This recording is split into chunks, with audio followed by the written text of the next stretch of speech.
Sometimes the things we love don't last. I can say the same for Pontiac. What became of Pontiac? An era came to an end for one of America's most recognizable automakers in 2009 when General Motors, GM, announced it was discontinuing the Pontiac brand. GM's reorganization strategy during the 2008 financial crisis and the economic slump caused the brand, which was formerly renowned for creating popular models like Pontiac Firebird and Pontiac GTO, to fail. Examining the drop in Pontiac sales, the effects of the automotive industry crisis, and the ensuing Pontiac dealership closures, this article will explore the causes behind Pontiac's collapse. Economic concerns will be covered, such as GM's financial difficulties, declining customer demand, and the specifics of Pontiac's past. You'll comprehend the key moments that brought Pontiac's manufacturing to a halt at the end, as well as how it affected auto fans in the market for vintage cars. The first American muscle vehicle has no official challenger, and it's impossible to choose a single year as the commencement of this heyday without igniting controversy. Nonetheless, the Pontiac GTO is regarded as the first authentic American muscle car. A group of enthusiastic but unorthodox engineers from Pontiac's Motors Engineering Department constructed it. The group, under the leadership of John Z. DeLorean, had fitted strong engines in lightweight automobiles, a strategy that hot rodders and racers had long tried and proven. Additionally, the GTO was a global sensation even though no one anticipated its arrival. GTO only altered the automobile sector. The Pontiac GTO is a must-have according to Car Buzz. The vehicle is also recognized for establishing the renowned muscle car market, a whole new market niche. The Pontiac GTO, the creation of Jim Wangers and DeLorean, was produced in 1963 and introduced in 1964. Fun fact, according to Top Speed, they took the name from the Ferrari 250 GTO, which stands for Gran Turismo Omologato and is a very successful race vehicle.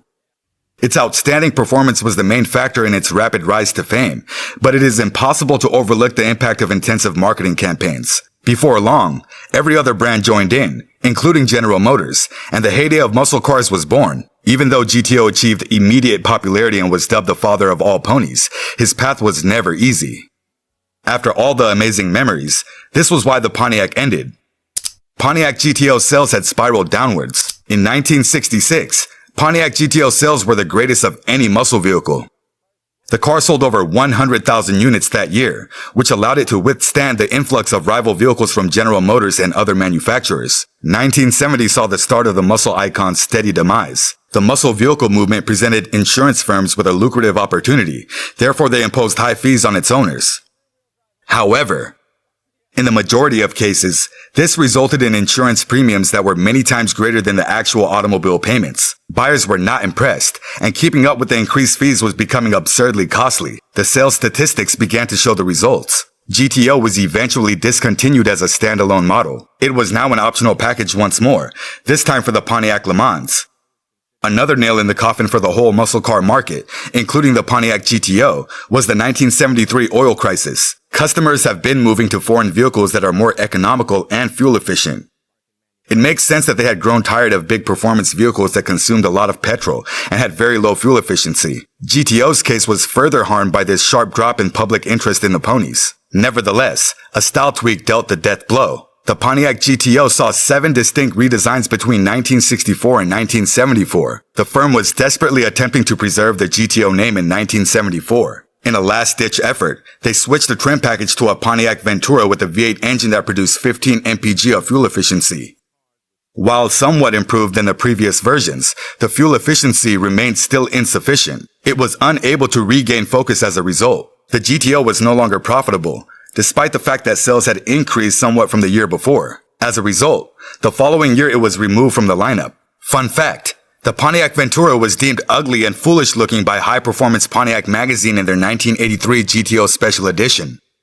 It seems as though the Pontiac is experiencing a midlife crisis when the 1990s hit. A muscle? It doesn't flex nearly the same way.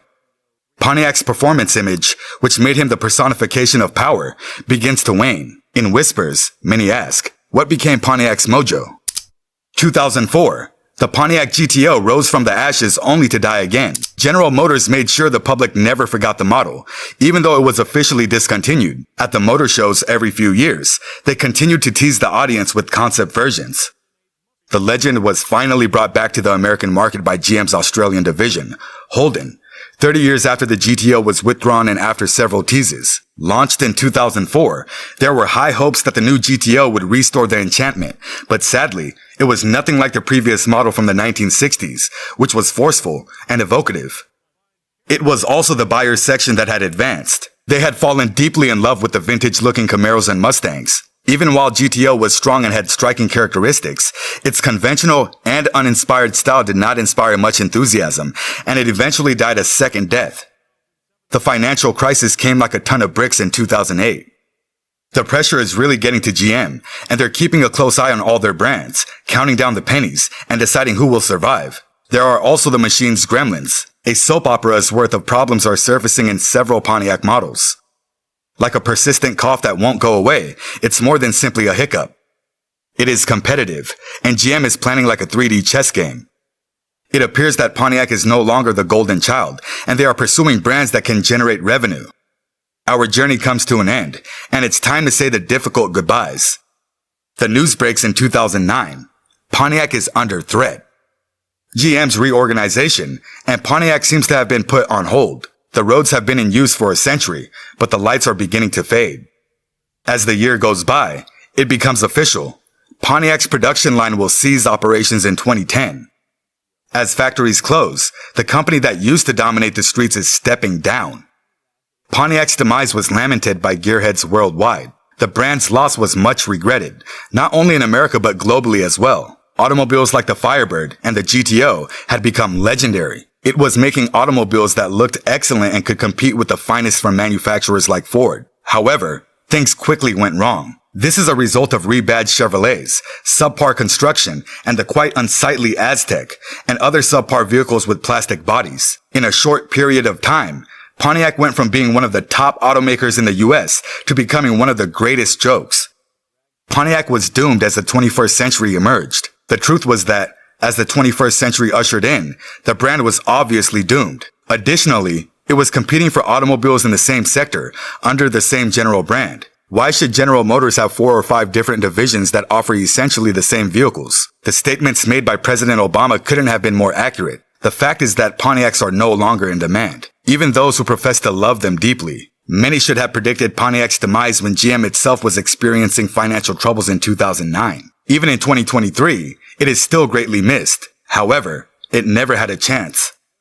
Many believe that GM erred in eliminating Pontiac. Many supporters believe that Buick should have been the one to depart. Despite the occasional rumor of a rebirth, many people are still upset that Pontiac is no longer with us. Nonetheless, there are several good explanations for why GM really eliminated Pontiac, even if a lot of people felt that its demise was a little unjust. Even though Pontiac passed away more than 10 years ago, many people still consider it to have happened yesterday. However, Pontiac was in pain, so perhaps eliminating it was the most humane thing to do. Let's have your thoughts in the comments below. Thank you for staying through till the end.